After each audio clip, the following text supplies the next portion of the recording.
किस कारण से? हम प्रभु की उपस्थिति में पाए जाते। शायद कोई कुंवारा कहेगा मेरी शादी होने वाली है, इससे ज्यादा कुछ नहीं। हाँ? कारण कोई भी हो, लेकिन हमारे पास हर दिन आनंद मनाने का दिन है, क्योंकि प्रभु ने हमें अपनी महिमा के लिए जीवित रखा है। और आनंद का कारण यह भी है, हमारा जीवन इस संसार में दुख और तकलीफों से, मुसीबतों से और शैतान की परेशानियों से इंसान अपने परिवार में निराश भी हो सकता है, और शैतान की सारी योजनाओं को यीशु मसीह ने अपने अनुग्रह को हम पर प्रकट करने के द्वारा हमें सब प्रकार के शैतान की युक्तियों से आजाद किया, ताकि प्रभु का आनंद आपको और मुझको मिले।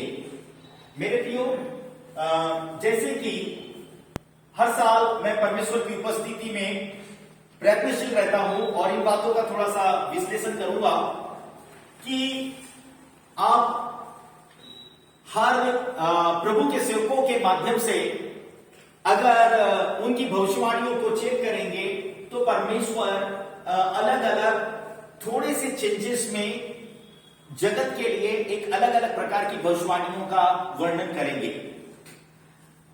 पर वो सबकी जो मिलान है या जो प्लान है, वो प्लान की कनेक्टिविटी को हमें सही रीति से थोड़ा समझने की जरूरत पड़ सकती है।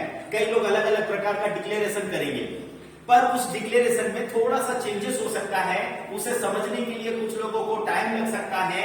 लेकिन मैं आपको एक बात बताऊं, मैं इस बार मैं प्रभु की उपस्थिति में प्रार्थना पूर्वक तैयारी में रहा कि प्रभु ये 2021 के लिए आपकी क्या योजना है, और उस योजना के अंतर्गत परमेश्वर ने मेरे जीवन को इस नए वर्ष के लिए परमेश्वर ने एक प्रॉफिटिक जो वर्ड है, उस वर्ड को वचन के आधार पर दिया। और वचन के आधार पर यह है, धार्मिकता को बढ़ाने वाले विश्वास का वर्ष। धार्मिकता को बढ़ाने वाले विश्वास का वर्ष 2016 में शायद आपको मालूम होगा फेटी एक्शन का था। हाँ। लेकिन इसमें जो जुड़ा है धार्मिकता को बढ़ाने वाले, अब ये इसकी मीनिंग और मायने को आपको समझना है। धार्मिकता को बढ़ाने वाले विश्वास का वर्ष, क्योंकि विश्वास नहीं तो आपकी धार्मिकता भी नहीं बढ़ेगी। क्योंकि मेरा धर्मी जन, बाइबल कहता है मेरा धर्मी जन विश्वास से जीवित रहेगा। परमेश्वर को आप विश्वास के बिना खुश नहीं कर सकेंगे। और अब आशा की हुई वस्तुओं का, यदि आप परमेश्वर के प्रति अपनी विश्वास को और आशा को बनाए रखते हैं, तो बाइबल कहता है कि अब विश्वास आशा की हुई वस्तुओं का आपके लिए निश्चय होगा। अगर आपके पास में होप नहीं, कुछ भी नहीं मिलेगा। विदाउट होप कई लोग प्राप्त भी कर लेते हैं, लेकिन परमेश्वर चाहता है कि आप आशावादी बने। परमेश्वर चाहता है कि आप आशावादी बने। कितने लोगों ने नए वर्ष में प्रवेश करने के लिए, कुछ लोगों ने दुआएं की होगी, या कुछ लोगों ने कहा होगा कि परमेश्वर मुझे नए वर्ष में कुछ अच्छे आशीष चाहिए। कुछ ने हो सकता है कि कई लोग ज्यादा मांग नहीं पाते, मुझे मालूम है, लेकिन कुछ लोग तो कहेंगे कि प्रभु नया वर्ष तो हमारा अच्छा जाए, पिछला साल हमारा अच्छा नहीं गया, नया साल हमारे लिए अच्छा जाए। पर वो अपने आप नहीं वो अपने आप जाता है, पर वर्ष के साथ आपको चलना पड़ेगा, है ना। वर्ष के साथ अपने आप को आपको प्रभु के साथ में मिलकर चलाना पड़ेगा। तो यह जो वर्ष है धार्मिकता को बढ़ाने वाले विश्वास का वर्ष, साथ ही इसके अंदर में न्याय भी छुपा हुआ है। इस बात को शायद आप कुछ वचनों के द्वारा समझ पाएंगे, जिसको मैंने शॉर्टकट में 7 पॉइंट्स में मैंने तैयार किया है, लेकिन इसे 1 घंटे के अंतराल में एक्सप्लेन करके कुछ बातों को मैं आपको समझाऊंगा। और इस सिद्धांत को, जो परमेश्वर की धार्मिकता में, परमेश्वर के उस विश्वास में अगर आपको बढ़ने की जरूरत है, तो परमेश्वर की धार्मिकता के उन सिद्धांतों को समझने की जरूरत पड़ेगी। यहां धार्मिकता वो है जो पूरी रीति से एक पापी को धर्मी ठहराने वाली धार्मिकता, एक पापी को धर्मी ठहराने वाली धार्मिकता। कहने का मतलब कि उसके लाइफ से, यानी कि एक सोचिए, सुअर को शुद्ध करने के लिए आपको क्या करना पड़ेगा? उसको धोना पड़ेगा और बांध के रखना पड़ेगा। क्या लगता है आपको?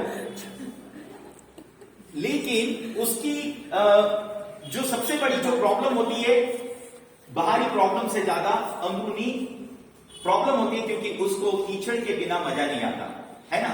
पर उससे बढ़कर, क्योंकि इस संसार में बाइबल कहता है एक मनुष्य के द्वारा पाप जगत में आया, पाप के द्वारा पाप सारे मनुष्य जाति में फैल गई, इस रीति से पाप ने सबके ऊपर में राज्य किया।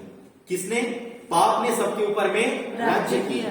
परंतु उस पाप को हटाने के लिए, जब तक पाप आपके लाइफ से हट नहीं सकता था, तब तक आप परमेश्वर के स्वरूप में धर्मी भी नहीं बन सकते थे। कहने का मतलब कि हमारा बुलाने वाला परमेश्वर धर्मी है, धार्मिक है। अब उसकी उस धार्मिकता को प्राप्त करने के लिए मैंने जो परिभाषा तैयार किया है, उस बात को आपको समझना है, जिसमें परिभाषा के पहले उसका एक विवरण मैंने लिखा है। मैं विश्वास करता हूं कि तू अपने धार्मिकता में इस्तेमाल कर। ये बाइबल के वर्ष से कनेक्टेड है, पर ये एक मैं विश्वास करता हूं कि तू अपने धार्मिकता में इस्तेमाल कर। पर वो धार्मिकता का वर्णन, अर्थात मैं परिभाषा आपके सामने पढ़ता हूं। धार्मिकता यानी धार्मिक परमेश्वर ने धार्मिक यीशु के द्वारा परमेश्वर की धार्मिकता को उत्पन्न करने वाला पवित्र आत्मा दिया। धार्मिक परमेश्वर ने धार्मिक यीशु के द्वारा परमेश्वर की धार्मिकता को उत्पन्न करने वाला पवित्र आत्मा दिया, ताकि हम भी धर्मी बन सके और उसका आत्मिक न्याय आ सके। और उस न्याय के भीतर यह है, पश्चाताप पापों से उद्धार दे। आपको उद्धार कैसे मिलता है? पश्चाताप बहुत इंपॉर्टेंट है। रियलाइज, आपको अगर रियलाइज ही ना हो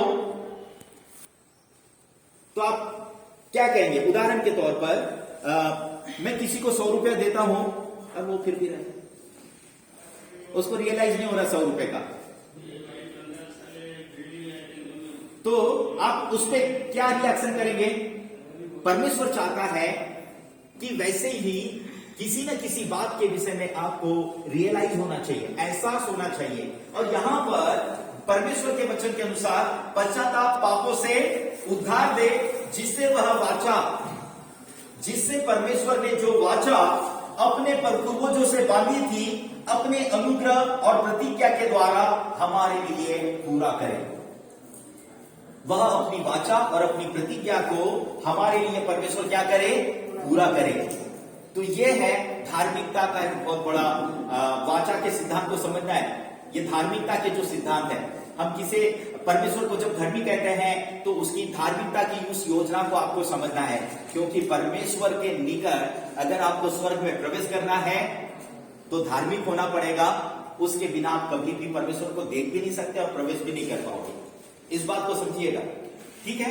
तो ये एक परिभाषा के तौर पर है, और इसके लिए मैं आपके सामने पढ़ूंगा। कई बार हमने इसे कर्मों के तौर पर देखा है, लेकिन परमेश्वर के अनुग्रह में होकर परमेश्वर की उस धार्मिकता को हमें समझने की जरूरत पड़ेगी मेरे प्रियो। और इसलिए इस समय कोई व्यक्ति जल्दी से रोमियो का 4 अध्याय 3 वचन से हम लोग आपके लिए पढ़ेंगे। जल्दी से कोई निकाले, रोमियो 4 उसके 3 वचन से। प्रभु का वचन इस रीति से कहता है, पवित्र शास्त्र क्या कहता है? यह कि अब्राहम ने परमेश्वर पर विश्वास किया, ठीक है, अब्राहम ने परमेश्वर पर विश्वास किया और यह उसके लिए धार्मिकता गिना गया। अब्राहम ने परमेश्वर पर विश्वास किया और यह उसके लिए धार्मिकता गिना गया। काम करने वालों की मजदूरी देना दान नहीं परंतु हक समझा जाता है, परंतु जो काम नहीं करता वरन भक्तिहीन के धर्मी ठहराने वाले पर विश्वास करता है, उसका विश्वास उसके लिए धार्मिकता गिना जाता है। कई बार इस बात पर मैं थोड़ा गौर कर रहा था, इस बात पर ध्यान दीजिएगा। प्रभु का वचन क्या कहता है 5वें वचन में? परंतु जो काम नहीं करता, परंतु जो काम नहीं करता वरन भक्तिहीन के धर्मी ठहराने वाले पर क्या करता है? एक क्षण इधर प्रेरित इधर आ जाएगा। चौथे वचन को कोई भी थोड़ा ध्यान से पढ़िएगा। क्या लगता है आपको ये कितना धर्मी होगा? ये पूरी रीति से परमेश्वर के धार्मिकता के विषय में फॉलो करेगा? आप मेरी बात को समझिएगा। यहां पर क्या लिखा है? चौथे वचन में लिखा है, काम करने वालों की मजदूरी देना दान नहीं परंतु हक समझा जाता है। और 5वें वचन में लिखा है, परंतु जो काम नहीं करता। अब ये प्रभु के लिए क्या नहीं करता? काम नहीं करता। क्या नहीं करता? काम नहीं करता। तो ये वहां पर परमेश्वर के वचन के अनुसार क्या लिखा है? कैसा है वो? ये भक्त है कि भक्तिहीन है? भक्तिहीन का मतलब भक्ति नहीं करता। इसके अंदर में परमेश्वर की धार्मिकता को प्राप्त करने वाली कोई भी भक्ति के लायक योग्यता ही नहीं है। हाँ, विश्वास कर रहा है, हाँ प्रभु मैं विश्वास करता हूं। इधर अब्राहम को परमेश्वर ने जो दर्शन दिया था, जिस स्थान में पहुंचना है, उसके पीछे उसको काफी संघर्ष करना पड़ा और समझ में नहीं आ रहा था कि परमेश्वर ने इधर जाने बोला या उधर जाने बोला। और कई लोग ऐसे ही शायद कलीसिया में भी भटक सकते हैं। इस बात को याद रखिएगा, आज भी अब्राहम की तरह कुछ विश्वासी भी भटक सकते हैं। लेकिन भक्तिहीन के धर्मी ठहराने वाले, उसे आगे बढ़े, भक्तिहीन के धर्मी ठहराने वाले पर क्या करे? क्या करता है? थोड़ा कोई जोर से पढ़ा करे उसमें। भक्तिहीन के धर्मी ठहराने वाले पर विश्वास करता है। कोई उंगली रखे वहां पर, जहां तक मैंने पढ़ा। भक्तिहीन के धर्मी ठहराने वाले पर क्या करता है? विश्वास करता है। अब ये कौन है? भक्तिहीन। भक्तिहीन का मतलब आप इसको भक्त नहीं समझेंगे, इसकी समझ छोटी है। ये ईश्वर को पूरी रीति से अपने जीवन में समझ नहीं पा रहा है कि कैसे परमेश्वर के पीछे पीछे चलना है। यीशु मसीह ने कहा ना, मार्ग सच्चाई और जीवन मैं हूं। कौन से रास्ते से जाना है प्रभु के मार्ग? जरी पटका वाला? प्रभु के मार्ग को आप कैसे समझ पाएंगे? आप बात को समझ रहे हैं? ये मार्ग तो सीधा स्वर्ग में जाता, तो किधर से रास्ता है? ये रास्ता उसके समान है जैसे एरोप्लेन में सही जगह पर पहुंचा देता है। आप बात को समझिएगा। नागपुर से अगर दिल्ली जाना हो तो सही जगह पर पहुंचाता कि नहीं? वैसे ही आपको स्वर्ग का मार्ग आत्मिक रीति से आपके विश्वास के द्वारा परमेश्वर की धार्मिकता के क्षेत्र तक पहुंचाने के लिए, आप जैसे भक्तिहीन को भक्त बनाने के लिए परमेश्वर आप में होकर कार्य करना चाहता है, जैसे परमेश्वर ने अब्राहम के भीतर में किया।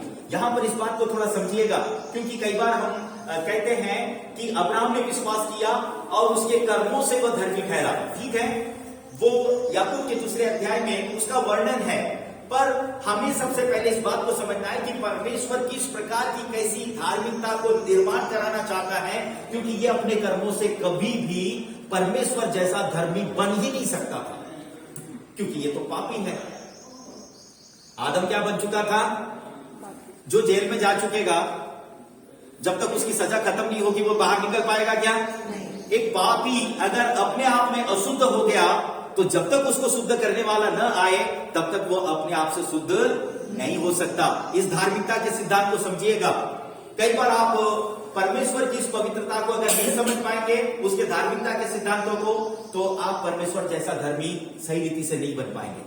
और इसीलिए इसके भक्तिहीन होने पर परमेश्वर क्या कहता है? आप उस सेंटेंस को पढ़ते चले जाए, मैं जो कह रहा हूं। भक्तिहीन के बाद पढ़े, महिमा पढ़ो जोर से। उसका विश्वास उसके लिए धार्मिकता गिना जाता है। इसका विश्वास इसके लिए परमेश्वर की क्या गिनी जाती है? धार्मिकता। अब ये किसकी धार्मिकता है? परमेश्वर धार्मिक है, ये विश्वास करता है, इसीलिए परमेश्वर अपनी सारी धार्मिकता को इसके ऊपर में प्रकट करना चाहेगा। अब कहेगा ये अधर्मी व्यक्ति जहां भी जाएगा, इसके कंधे पर परमेश्वर का हाथ है। आप इस बात को समझिएगा, इसके कंधे पर किसका हाथ है? परमेश्वर का हाथ। लेकिन इसके लिए इसको परमेश्वर के अधीनता में आना है। ये कहीं गलत मार्ग पर जा रहा है, परमेश्वर का हाथ इसके ऊपर में, क्योंकि इसको मैंने चुना है, ये पापी है और ये रह रहकर फिर से पुराने पाप में जा सकता है, इसलिए परमेश्वर क्या करेगा, लेकिन इसका काम होना चाहिए, प्रभु मैं छुटकारा पा नहीं सकता, मेरी सहायता कर, मुझे अपनी धार्मिकता में चलानी चाहिए, और परमेश्वर इसको दिशा को बदलेगा। पॉइंट्स को समझिएगा। यहां पर खड़े रहते, यहां पर प्रभु का वचन यही कहता है कि भक्तिहीन के धर्मी ठहराने वाले पर क्या करता है, विश्वास करता है, और उसका विश्वास उसके लिए धार्मिकता गिना जाता है। अब कैसी धार्मिकता, ये वो विश्वास करता है कि हाँ परमेश्वर तू तो पवित्र है, तू धार्मिक है, मुझे तेरे जैसा बना, मुझे तेरे जैसा बना, मैं विश्वास करता हूं मेरे पास में ऐसी कोई चीज नहीं जिससे कि मैं तुझको दे सकूं, इस संसार की कोई भी वस्तु उठाकर मैं तुझको दूं, वो उससे तू धर्मी नहीं बनने वाला, मैं धर्मी नहीं बनने वाला, लेकिन मेरा जीवन ही स्वयं आपके हाथों से रचा गया, मैं अविश्वासी और अधर्मी हो सकता हूं, प्रभु मुझे धर्मी बना, मुझे विश्वास करने का तरीका सिखा, क्योंकि तूने मुझको बनाया, और तेरी धार्मिकता मेरी सहायता करने पाए, तेरा हाथ मेरे कंधों पर होने पाए, कि प्रभु जहां तू मुझे चलाना चाहता है वहां तू मुझको लेके चले, कि तेरी धार्मिकता मुझको प्राप्त हो। अब इस धार्मिकता के सिद्धांत में एक आध वचन के साथ मैं समझाना चाहूंगा, जिसे परमेश्वर ने क्या किया, दूसरा कोई व्यक्ति पढ़ा करे, मैं साथ आप लोगों से सुनना चाहता हूं, जिसे परमेश्वर ने इसने कर्म किया, अब्राहम ने कर्म किया, ये अब्राहम के विषय की बात चल रही, अब्राहम ने कर्म किया नहीं, अब्राहम ने सिर्फ एक ही कर्म किया, परमेश्वर की आवाज को सुना, जिधर जाने बोला उसकी खोज में निकला। कहने का मतलब आप इस बात को समझिएगा, मैं क्या कहना चाहता हूं, थोड़ा सा एक फर्क देखिएगा। आप लोग विश्वास में हो, पेट के लिए काम करते हैं, अविश्वासी है, इस जगत में किसके लिए काम कर रहे हैं, रात दिन को परिश्रम कर रहे नहीं कर रहे, कर रहे, पर उनको क्या बनने की जरूरत है, दुनिया में पवित्र होने के लिए, धार्मिक होने के लिए परमेश्वर पर विश्वास करने की जरूरत है, नहीं तो फर्क दोनों में नहीं है। पर जब हम परमेश्वर की बातों पर विश्वास करते हैं, परमेश्वर की धार्मिकता को प्राप्त करते हैं। लेकिन यहां पर बाइबल कहता है, काय की वजह से इसको मिला, 6वें वचन के अनुसार, जिसे परमेश्वर ने बिना कर्मों के धर्मी ठहराता है, जिसे परमेश्वर ने इसको काय के बिना धर्मी ठहराया, बिना कर्म। अब आप कहेंगे कि मुझे कैसा कर्म, क्योंकि मैं अपने पाप के बदले में क्रूस पर कभी बलिदान नहीं हो सकता था, मैं अपने आप को अधर्म से कभी भी आजाद, मतलब कि खुद को आजाद नहीं करवा सकता था, जब तक मेरे को आजाद करने वाला था। इसीलिए तो परमेश्वर ने उचित समय पर अपने बेटे यीशु को भेजकर मेरे पाप के बदले में क्रूस पर बलिदान हुआ। आप बात को समझ पा रहे अभी, क्योंकि हमने केवल विश्वास किया और परमेश्वर हमको उस विश्वास में धार्मिकता ठहरा रहा है। यहां पर हमें कठोर परिश्रम करने वाली बातें नहीं है। पुरानी व्यवस्था और वाचा के अनुसार जिसमें विधियां इतनी सारी थी जिसका पालन करने से आपको बहुत तकलीफ हो सकती थी, लेकिन परमेश्वर ने हमें अपने अनुग्रह के ऐसे सिद्धांत में ला लिया जहां कहे कि अगर तुमने पाप किया है तो किसी से कहना पड़े 5 बैल लेके आना, अपने पाप से छुटकारा पाने के लिए 5 बैल लेके आना, और किसी के अंदर में 5 बैल लेके आने की योग्यता न हो तो, है कि नहीं? आप मेरी बात समझ रहे हैं? क्योंकि बाइबल क्या कहता है, गाय बछड़ों का लहू हमें हमारे पापों से कभी भी शुद्ध नहीं कर सकता था। गाय बछड़ों का लहू हमें हमारे पापों से कभी भी शुद्ध नहीं कर सकता था, लेकिन इस सिद्धांत को परमेश्वर ने ही लागू किया और पूरे वर्ल्ड में लोग अपने पापों के बदले में आज भी बलिदान करते हैं। भारत की संस्कृति में भी आप इस बात को देख सकते हैं। तो प्रभु का वचन यहां पर कहता है, ठीक है जा सकता। तो यहां पर प्रभु का वचन क्या कहता है, धन्य है वे जिनके अधर्म क्षमा हुए और जिनके पाप ढांपे गए। धन्य कौन है? धन्य है वे जिनके अधर्म क्षमा हुए और जिनके पाप ढापे गए।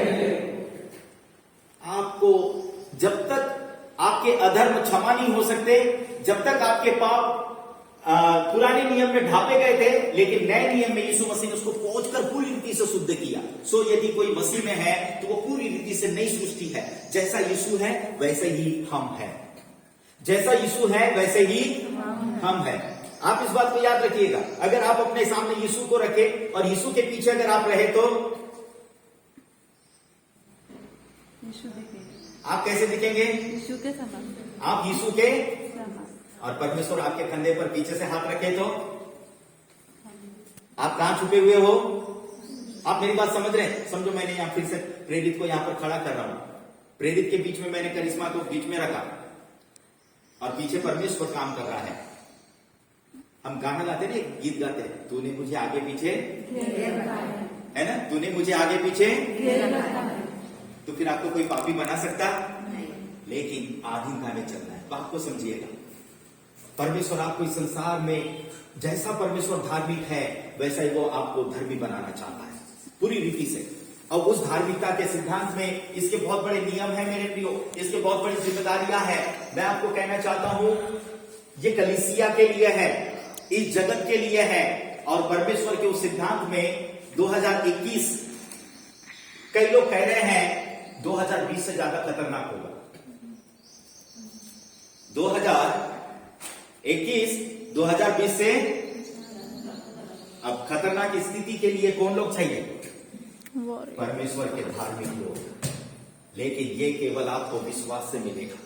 आप विश्वास में हैं, आप परमेश्वर के आगे पीछे, यानी यीशु आगे, उसके पीछे आप और परमेश्वर आपके पीछे। आप ध्यान दीजिए मैं क्या कहना चाहता हूं। यीशु मसीह ने इस प्रकार की प्रार्थना किया, हे पिता, मैं प्रार्थना करता हूं कि जैसे मैंने तुझसे प्रेम रखा, ये भी मुझसे, ठीक है, कलीसिया मुझसे, मैं चेलों के विषय में नहीं कह रहा हूं, कलीसिया मुझसे और मैं तुझसे प्रेम रखता हूं। ठीक है, ध्यान दीजिए, यीशु आपसे प्यार करता है, इसलिए प्यार कहां से प्रकट होता है? ध्यान दो, जल्दी जल्दी। दिल से प्रकट होगा कि विचारों से? मैं तो बोल रहा हूं, लेकिन यीशु मसीह आपसे प्यार करते हैं तो कैसे प्यार करते हैं? दिल से करते हैं ना। तो आप सब किसके दिल में हो? यीशु मसीह के दिल में। ध्यान दीजिए, और यीशु मसीह किसके दिल में है? परमेश्वर में। तो आप लोग कहां सुरक्षित हो? परमेश्वर में। क्योंकि आप यीशु मसीह में हैं और यीशु मसीह का में है परमेश्वर में। तो पूरी रीति से हम कितना ज्यादा सुरक्षित है। यह है परमेश्वर की धार्मिकता जो अपने बेटे यीशु के द्वारा आपको और मुझको दी गई है। और ये 2021 आपको धार्मिक ठहराने वाले विश्वास का जो वर्ष है, इस विश्वास में आपका विश्वास घटना नहीं चाहिए, परंतु ये धार्मिकता में आपका विश्वास बढ़ना चाहिए। अब इस विश्वास को आपको बढ़ाना है। इस सिद्धांत को थोड़ा आपको समझना है मेरे प्रियो, क्योंकि 1 जनवरी को जब मैं प्रभु की उपस्थिति में रात को मैं प्रार्थना करता रहा और मैंने कहा, प्रभु क्या प्लान है?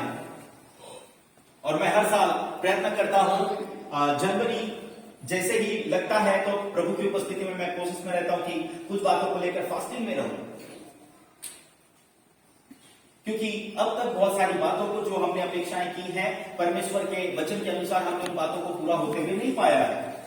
तो हम लोग थोड़ी देर पहले देखें कि किस रीति से 3 अध्याय के अनुसार परमेश्वर हर एक को धार्मिक बनाना चाहता है। इसीलिए 2 कुरिन्थियों 5:21 में प्रभु का वचन कहता है कि परमेश्वर ने यीशु मसीह को हमारे लिए पाप ठहरा है कि हम यीशु मसीह में होकर परमेश्वर की धार्मिकता बन जाए। इसीलिए प्रभु का वचन यह भी कहता है कि सो यदि कोई मसीह में है तो वो पूरी रीति से नई सृष्टि है। सो अगर आप यीशु मसीह में हैं तो आप कैसे हैं? नई सृष्टि। सो यदि आप यीशु मसीह में हैं तो परमेश्वर की नजर में कैसे हैं आप? नई सृष्टि का कितने लोगों ने नया मकान बनाने के लिए बहुत टाइम लगा, आप लोगों को बहुत संघर्ष करना पड़ा। उदाहरण के तौर पर इस बात को समझिएगा, पर नया मकान बनाने के लिए काफी आपको अगर संघर्ष करना पड़ा, लेकिन अब रेडीमेड मकान के अंदर में कोई व्यक्ति आकर आपसे कहे ये घर आपका, ये चाबी आपके हाथ में, जिसके लिए आपने मेहनत नहीं किया, आपको कैसा लगेगा? आपके अंदर की खुशी कितनी बयान होंगी? मैं समझता हूं आप 2 फुट ऊंचा उठोगे, है कि नहीं?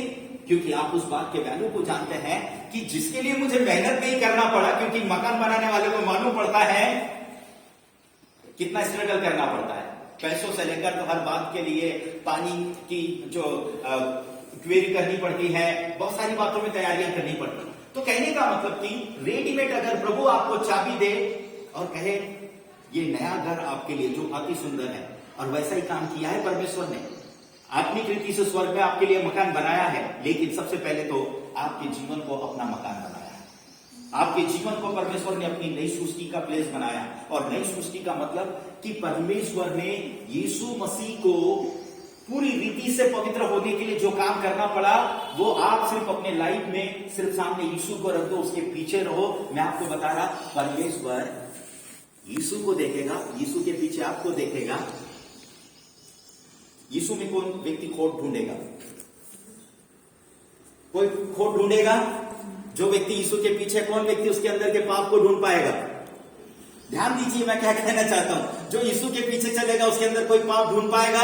मैं आपको बताऊं, आपका जीवन बदले बिना रहेगा नहीं, क्योंकि यीशु मसीह अपनी उस धार्मिकता को आपके विश्वास के अनुसार परमेश्वर अपनी योग्यताओं को आपके अंदर में डालना चाहता है। ये परमेश्वर की धार्मिकता है मेरे प्रिय। और धार्मिकता के जो काम है, हम कहते हैं ना धर्म के काम, लेकिन आपने एक ही धर्म का काम सुना है, गरीबों को खाना खिलाना, प्यासे को पानी पिलाना। इससे भी बढ़कर बहुत सारे धार्मिकता के काम है कि नहीं?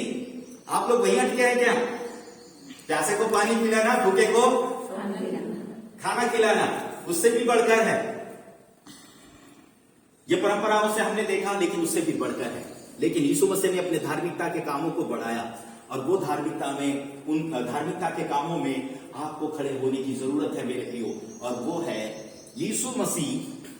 यीशु मसीह, ध्यान दीजिए मैं क्या कहना चाहता हूं। कलीसिया एक काम में बहुत पीछे है, और वो काम यह है, यीशु मसीह ने हमेशा प्रचार किया, शिक्षा दिया, और तीसरा जो कुछ उसने कहा, लोगों को हीलिंग दिया, चंगाई दिया कि नहीं? लोगों को क्या दिया? वो चंगाई देने का अधिकार अब किसको दिया? किसको दिया? हमको दिया ना, क्योंकि हमारे सामने कौन है? यीशु मसीह। इब्रानियों 13:8 प्रभु का वचन इस रीति से कहता है, मैं आज, कल और युगानुयुग एक सा हूं।